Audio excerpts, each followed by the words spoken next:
Everyone's talking about Melbourne's housing squeeze, but hardly anyone realises there's one project about to blow up in demand, and that is dual occupancy homes. Why, I hear you ask? Because they hit the sweet spot around affordability for buyers, and they hit the same sweet spot around flexibility and increased profits and returns for investors. I'll show you how 2 quality homes on one block lets families stay in the suburbs they love and help investors build real equity fast. But there's the challenge. Because most land in the highly sought after suburbs, the cost to buy has gone through the roof. And of course, in these established areas, there's not much land left. And demand and affordability for family homes in sought after suburbs isn't going anywhere. And despite the increase of cost of your typical family home in these suburbs and the lack of availability, people still want that proper home feel. And that's the gap, where plenty of people want to live, but there aren't enough good homes to go around. This is exactly why, as a developer, dual occupancy projects shine. They let more people live in the same highly sought after locations with access to lifestyle those locations offer.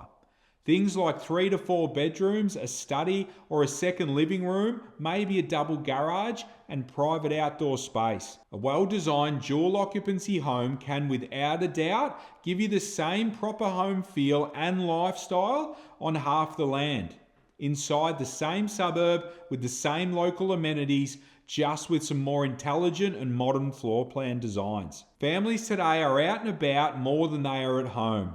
You've got 2 parents working, kids at school, and doing lots of sports. Backyards are great, but being near ovals, parks, schools, cafes, and transport usually wins. So if you can live closer to everything and trade the giant backyard for smaller private open spaces and local parks, that's a win for many people.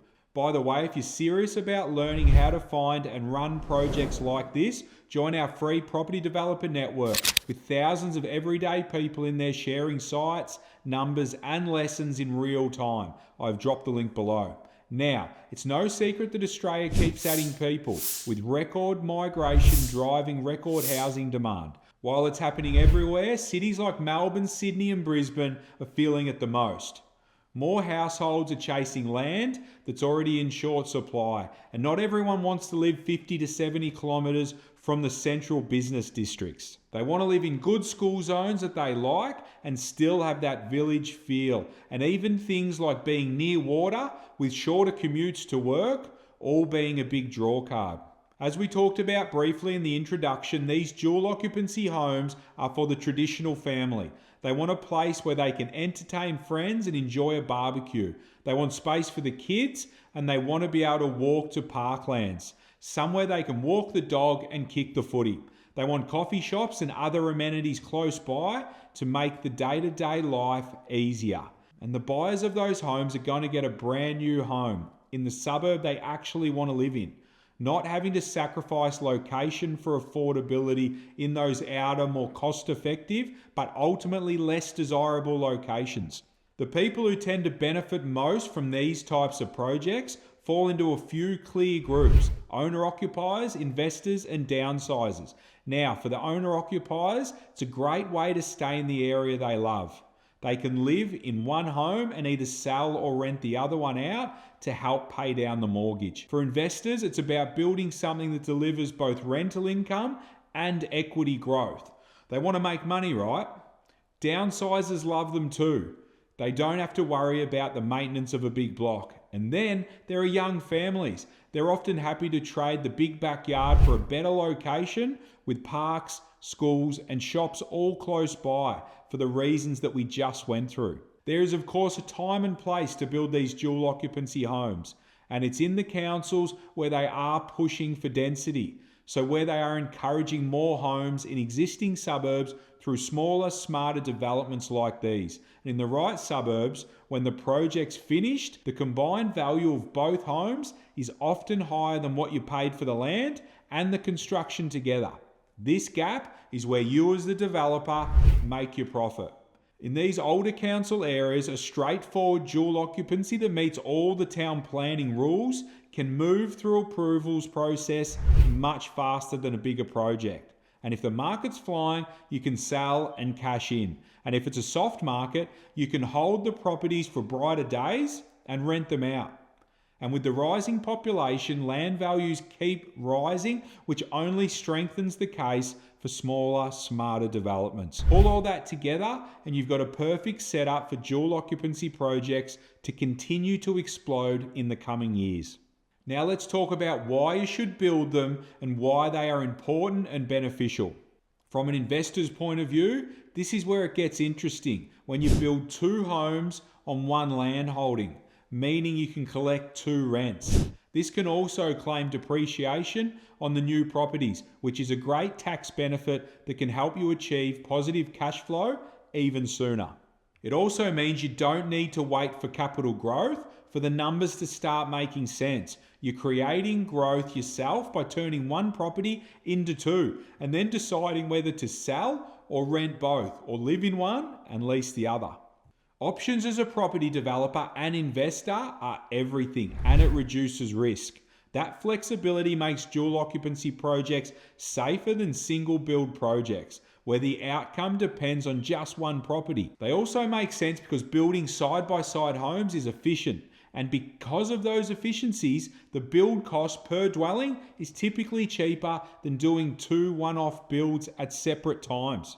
For the buyers, they are getting modern layouts, low maintenance and energy efficiency because they are new. And designed properly, there's still room for a barbecue and a dog out the back and space for the kids to play, with potentially a park just a short walk away. And if you get close enough to the school and shops, kids can just ride to school and you're only a couple of minutes away from the shops, which is super convenient. It's everything people love about a traditional home in an established sought-after area, just without the huge block, which no one has time to maintain anyway. And if you get those details right, you'll appeal to more buyers and renters, widening your market dramatically.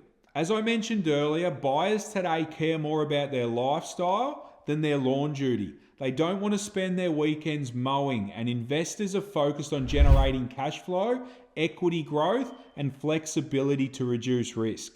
Now, let's take a step back and look at the bigger picture.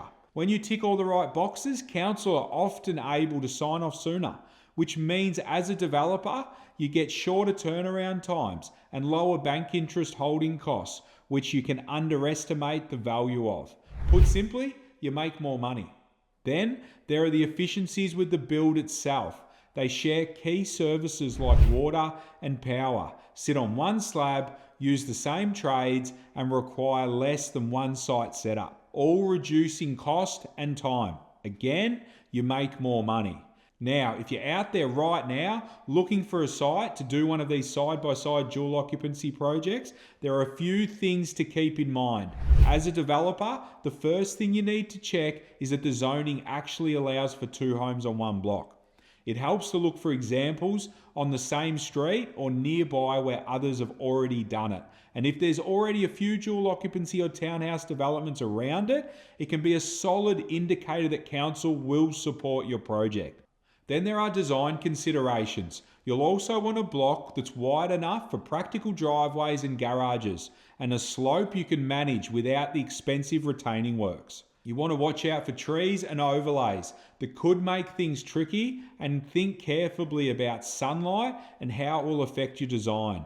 Ideally, you want north-facing living areas and layouts so your homes get plenty of natural light, especially in the morning. You also want to avoid overshadowing your neighbour's private open space or backyard, all of which to keep compliant with shadow regulations and keep the neighbours happy too. Let me tell you, as a developer, keeping the neighbours on side is positive. You can trust me on that one. And when you're designing, always aim for what we at Little Fish call family grade homes. That means 3 or 4 bedrooms, 2 living zones, or a study big enough to actually fit a desk and plenty of storage. Remember, these are going to be marketed as family homes, so you need to design them accordingly. You want to add a single or a double garage depending on your site and price point, and make sure the outdoor space feels like a genuine private area where buyers can actually entertain friends and family and not just a narrow strip of grass that ticks a box. If you want to shortcut the mistakes and learn from developers running these projects right now, jump into our free property developer network. Thousands of us in there sharing sites, designs and lessons in real time. Click the link below. Or if you'd like my team and myself to pressure test a site or map a project, there's another link below that you can book a call with me and we'll talk through your goals and see what makes sense. I'm Peter Kelly. Appreciate you hanging out with me. See you at the top.